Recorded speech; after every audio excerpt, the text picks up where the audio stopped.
Biarritz pour ce 5e jour des championnats du monde de surf. Bonjour Mathieu. Bonjour. Alors, ça y est, le premier tour s'est terminé hier et les 4 Français sont qualifiés pour le second tour. Tout à fait. Johan Duru et Jérémy Flores, les 2 pensionnaires du World Tour, ont rejoint Vincent Duvignac et Dimitri Ouvray. Donc on a nos 4 Français au second tour, c'est top. Et on va vous montrer la série, donc le premier tour de Jérémy Flores et de Johan Duru. On vous montrera aussi le best-of de ce premier tour des autres nations. Et notre guest star, ce sera Tom Curren. Tom Curren, ouais, parrain de ces ISA World Surfing Games, c'est super de l'avoir parmi nous. Il connaît très bien Biarritz, très bien la France. Il a vécu ici pendant de nombreuses années. Ses enfants vivent ici, sont des surfeurs aussi, très bons surfeurs. Et on parlait hier de fluidité, de style. Tom Curren, c'est le style à l'état pur. Donc voilà, on va découvrir ça. Ouais, on va vous montrer des images tout à l'heure, mais tout de suite, je vous propose de vous emmener dans l'envers du décor de ces mondiaux.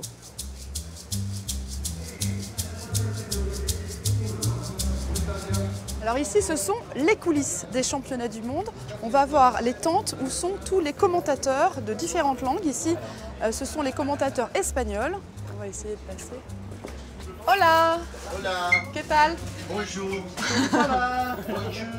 C'est pas ça bien? C'est pas ça bien? Ça va bien? Très bien! Hasta luego! Hasta luego!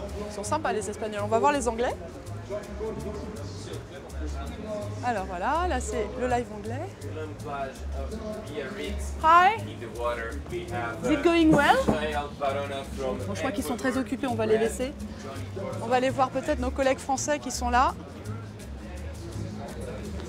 Et voilà, bonjour. Bonjour. Ça se passe bien? Très bien. Parce que ça enchaîne, il n'y a jamais de pause. Si, jamais. Et d'ailleurs là ça reprend. Juste le temps de la pub et puis là voilà, c'est reparti. Allez, on est de retour sur ces On va aller championnats voir un du peu monde plus ISA. loin. La tente des juges, très important évidemment. C'est un endroit assez confidentiel évidemment. Puis il ne faudra pas faire trop de bruit pour ne pas perturber leur concentration. Last on blue, John. Last on blue, 2 is a 5, 4, 5 to a second. Blue 4 is a 9, 2, 2. 4 minutes and 3 seconds remaining. And the scores are starting to come in for last on one, Johnny. 6.2. Vous voyez, là il y a Thierry, le chef juge, qui est en train de superviser les notes.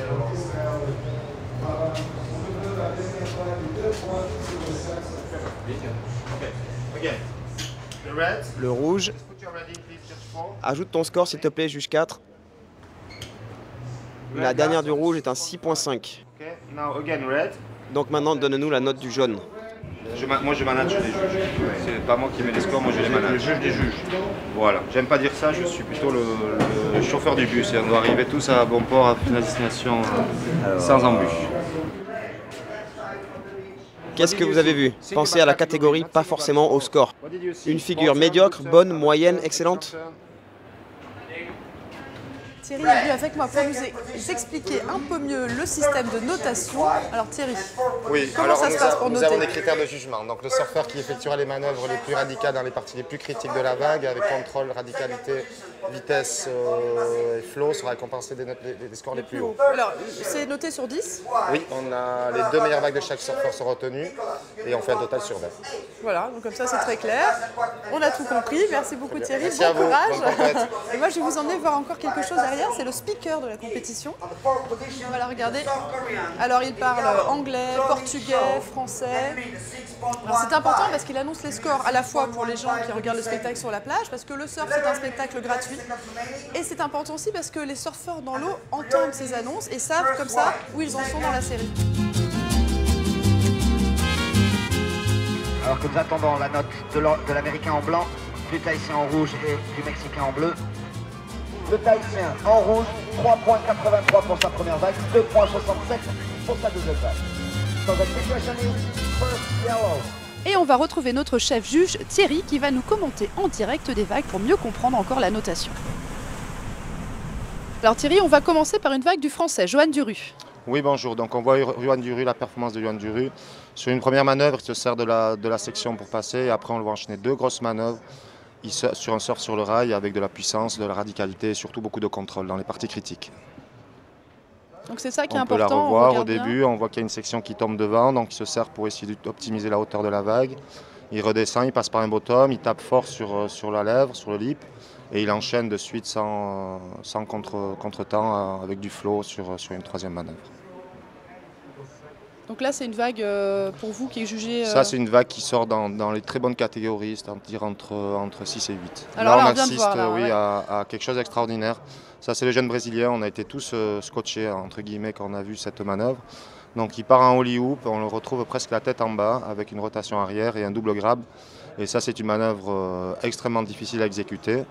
Même si on voit qu'il perd un petit peu du contrôle à l'arrivée, c'est quand même un degré de difficulté. Vous vous souvenez de quelle poussé. note lui a été Je crois attribuée qu'il sur était celle-là entre 8 et 9.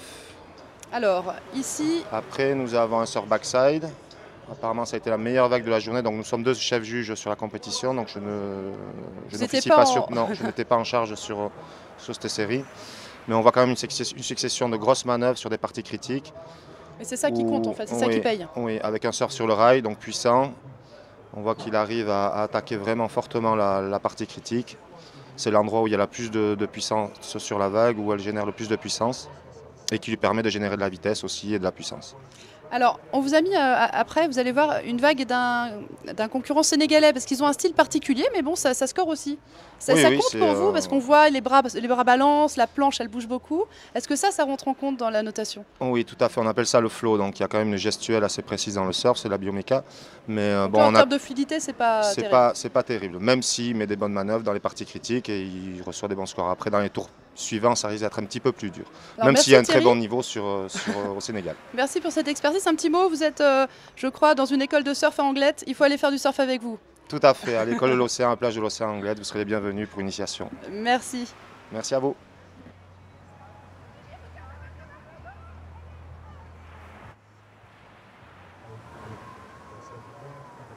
Bon, Mathieu Crépel a repris sa position de commentateur à mes côtés pour commenter un peu le best-of du premier tour. Ici, on est dans la série de Facundo Arreyes, l'Argentin, qui a obtenu le meilleur total de ce premier tour. Ouais, cet Argentin qui est pas une surprise parce que c'est un super surfeur qui a un énorme potentiel et qui risque d'encore faire parler de lui tout au long de la compétition. Et il est passé avec un très bon total. Il a exploité cette gauche, le banc de sable de la grande plage offre de jolies gauches. Donc là en fin de journée, et donc on a vu la première qui était très longue. Et voilà, un surf backside très explosif, voilà, qui a un super premier roller avec on voit une grande gerbe d'eau. Les juges apprécient énormément et un re-entry pour finir la vague. Et un total de 16,34. Et c'est un très bon total sur 20, on rappelle le total sur 20. Alors ici, on passe à la meilleure vague du premier tour. Elle est signée du Costa-Ricain Jair Pérez. Ouais, là pareil, c'est une gauche, il est backside et là il a un petit peu de chance, on voit que la vague ramollit et puis finalement non, il y a une dernière section qui lui permet de taper un dernier roller et évidemment ouais, ça paye. Et on va revoir une vague qu'on a vue tout à l'heure avec Thierry, une vague du Brésilien Elivelton Santos. Bon, ça c'est sa première vague, mais on va vous remontrer ce fameux air double grab. Ouais, Thierry vous a expliqué un petit peu ce que c'est. Donc c'est un alley-oop parce qu'il fait une rotation dans le sens inverse de l'évolution de la vague. Donc avec un double grab, donc à la fois en mute et en stalefish. Donc ça c'est un petit peu plus technique. Si on a un peu plus de temps un autre jour, je vous expliquerai. Mais c'était une belle figure. Ouais. Voilà, et pour terminer ce best-of, la série la plus relevée du premier tour, tout simplement parce que dedans, il y avait le champion du monde ISA en titre, l'Argentin Leandro Osuna, qui a le lycra rouge, et également un ancien pensionnaire de l'élite brésilien, Raoni Monteiro. Oui, Raoni Monteiro qui a été un des fers de lance de la délégation brésilienne, qui aujourd'hui compte énormément de ressources avec qui ne sont pas là, mais avec Gabriel Medina, avec Felipe Toledo, mais Raoni a été un des premiers, pas un des premiers, mais il a fait partie de ceux qui ont vraiment mis le Brésil sur la carte du surf mondial. Et on voit qu'il a encore de très bons restes et c'est top de le voir ici sur ces championnats du monde. Alors ici c'est le là, blanc. C'est le blanc Talani, l'italien. Ouais. Et oui, en Italie aussi, il y a des surfeurs. Ah ouais, il y a des très bons surfeurs. Il y a notamment Leonardo Fioravanti qui est sur le World Tour, qui malheureusement voulait être ici, mais il a fait un début un petit peu difficile sur le World Tour. Donc il a dû aller sur une compétition qualificative du WQS au Japon pour assurer un petit peu de points, pour essayer de garder sa place dans l'élite. Donc voilà l'Argentin à nouveau. Donc ce surf backside très explosif avec un deuxième roller, un troisième où il revient un petit peu dans dans la pocket, comme on dit. Et on aperçoit derrière le jaune qui a pris une vague en fait dans la foulée. Tout à fait. Donc il sort. Donc c'était Raoni qui était derrière. Donc voilà, avec cette vue de drone, on voit la gauche qui déroule assez bien. Là, les conditions étaient propres. Donc on n'a pas des conditions très très grosses, mais par contre on a eu des conditions assez propres, comme voilà là, tac, un premier roller avec une belle gerbe, un second enchaîné de suite et un troisième où il revient un peu en faisant un petit cutback. Voilà, c'était le replay de la vague d'avant. Et ça l'italien à nouveau. Donc voilà, les juges apprécient quand il y a de l'enchaînement, quand il n'y a pas de temps mort entre les manœuvres. Les juges scorent en général très bien ça. Donc là, on voit un premier roller très vertical de Raoni, un second et paf, un troisième. Et je pense qu'il va finir encore avec un quatrième et un cinquième. On l'arrête plus. C'est sympa, voilà, ça, ce plan où on termine derrière la vague. Ça change un peu notre angle de vue. Et de nouveau, Leandro Osuna sur la vague, l'Argentin. Ouais, alors là avec un premier roller, donc là il n'y a que 2 manœuvres, mais malgré tout il a pris un bon score parce que donc la vague était un petit peu plus grosse que les autres, et 2 manœuvres bien enchaînées avec un re-entry où il fait déraper les dérives, donc ça c'est toujours un petit plus que les juges apprécient. Ça c'est la vague de Raoni qu'on a vu tout à l'heure en drone. Et là l'Italien qui part sur une droite, donc on voit que c'est plus souvent des gauches qui sont surfées parce qu'elles sont plus longues, le banc de sable est un petit peu meilleur pour les gauches, et là on voit la droite elle a tendance à finir dans ce qu'on appelle un trou d'eau, donc elle a moins de potentiel sur la fin, donc c'est pour ça que les compétiteurs privilégient ces gauches. Et voilà la fin de cette série avec Leandro Osuna et Raoni Montero qui passent directement au 2e tour. Et on écoute Leandro au micro d'Anne-Fleur Marxer. Être champion du monde en titre, ça vous met la pression ou au contraire, vous avez plus confiance? Non, c'est définitivement de la confiance. C'est la 2e fois que je gagne les ISA. J'avais gagné en 2014, j'ai fait 3 finales de suite. Donc je ne sais pas trop pourquoi, mais je réalise toujours des bonnes performances parce que c'est pas seulement pour moi, mais c'est aussi pour mon pays, pour ma famille, pour mes amis, pour ma copine, c'est pour tout le monde. Donc ça me donne la motivation d'en donner encore plus. Mais je me fais plaisir, j'adore être ici, j'adore Biarritz, j'adore l'Europe, donc c'est top. Vous êtes impeccable en traducteur, Mathieu, merci. Maintenant on va écouter l'interview de Tom Curren. Bonjour Tom. Bonjour. En français? Oui. Je vous en prie. Merci d'être avec nous. Tom Curren, une icône dans le milieu, triple champion du monde professionnel dans les années 80, considéré comme l'un des meilleurs surfeurs de tous les temps avec Kelly Slater et Andy Irons. Quel souvenir vous gardez de tout ça? J'ai beaucoup de souvenirs. J'ai passé 30 ans à peu près au plus à voyager, surfer dans les compétitions. Une des premières compétitions que j'ai surfé, c'était ici en 1980. Je pense que beaucoup a changé pour le surf, mais la ville, en fait, c'est presque pareil. Presque pareil. Sacré champion du monde junior à Biarritz en 1980, il y rencontre une Française, se marie et s'y installe pour une dizaine d'années. Vous avez eu une fille, Liane Curren, qui elle-même a fait du surf, qui a été dans le World Tour. C'était une fierté? Elle surfe aussi bien que les filles qu'on voit dans les compétitions, mais elle a choisi de faire plus free surf. En 2010, Liane Curren intègre le circuit professionnel, mais n'y reste qu'une saison, préférant se consacrer au free surf et à la musique, avec son groupe Betty the Shark.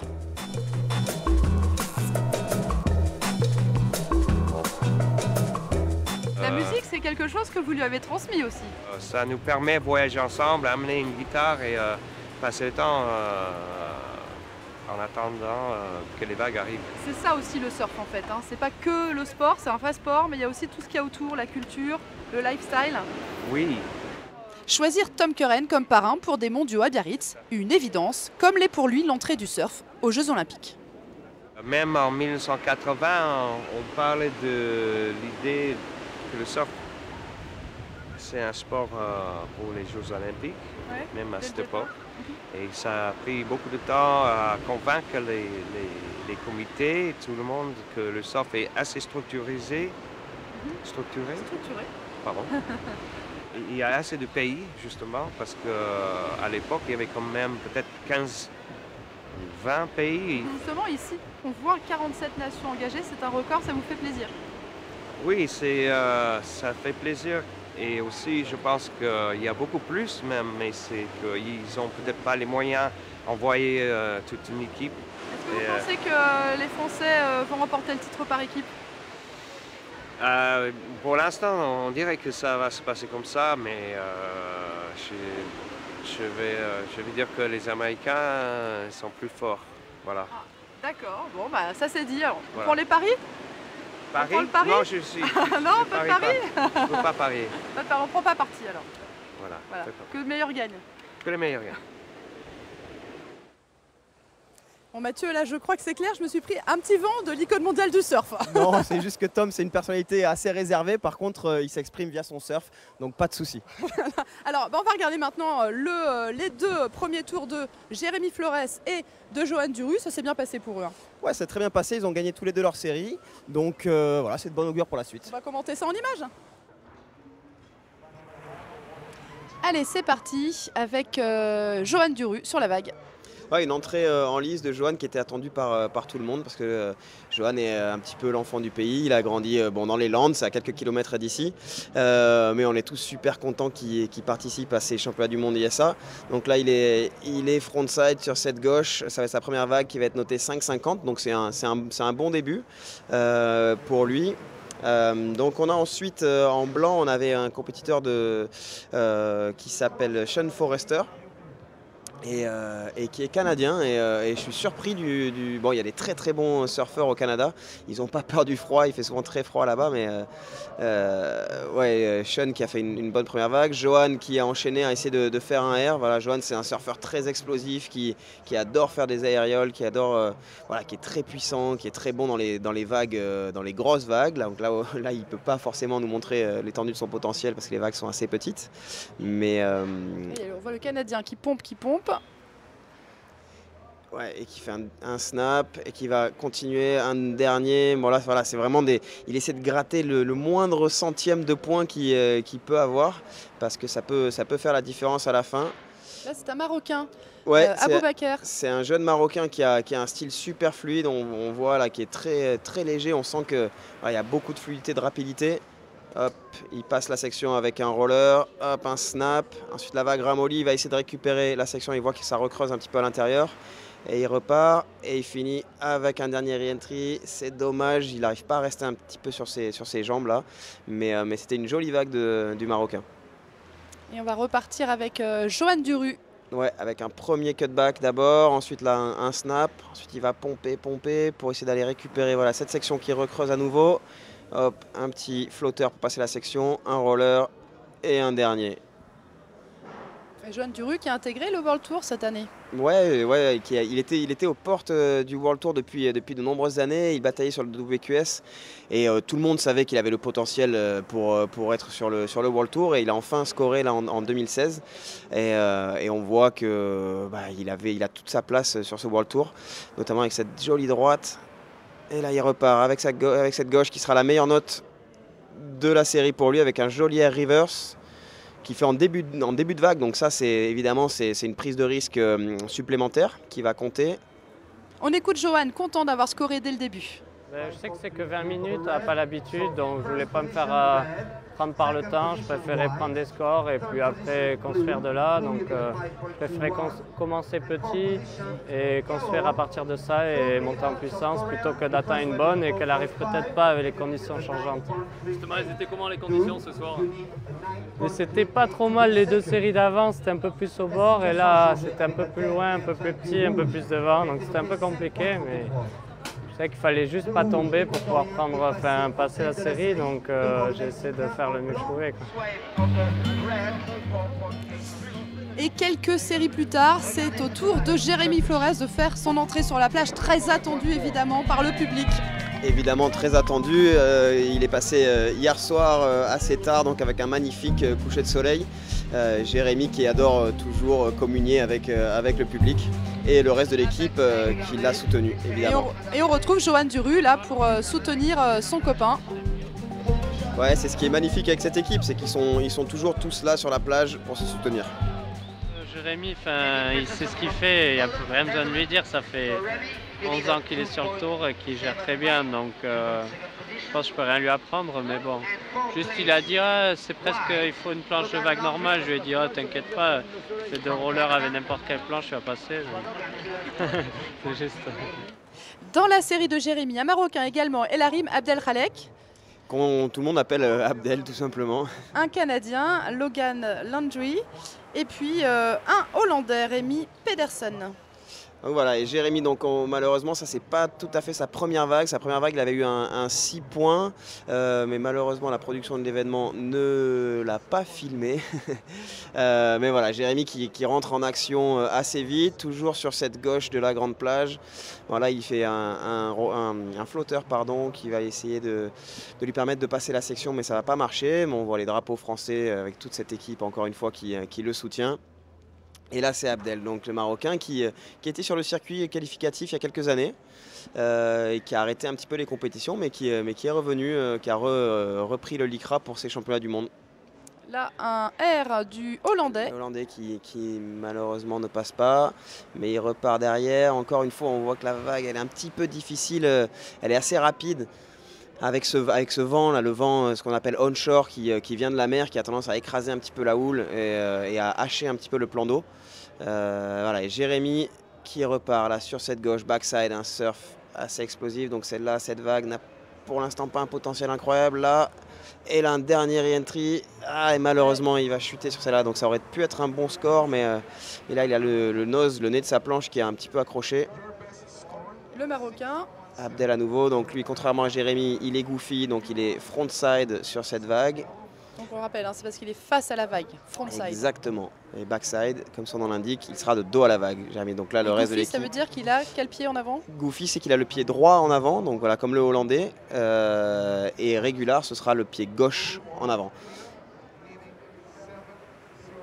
Donc là, le Hollandais qui finit cette vague avec un snap, et Jérémy qui pompe d'abord un premier roller, il continue un bon deuxième avec un bon spray et un dernier, voilà, et ça sera sa meilleure. Il continue à pomper, là il jusqu'au bout, gratte tout ce qu'il peut, ça et ce là, sera sa meilleure vague. Je peux rentrer et là voilà, on voit dans le temps qu'il reste plus d'1 minute et 10 secondes, mais Jérémy est confiant. Il peut rentrer sur la plage, le Hollandais Pedersen est deuxième, on écoute Jérémy.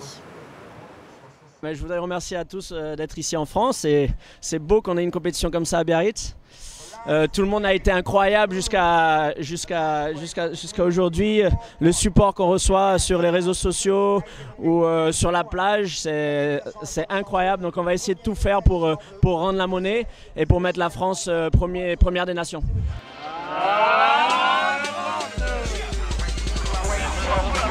Qui avance, je rigolais, c'est pas vrai. C'est toi qui me regarde.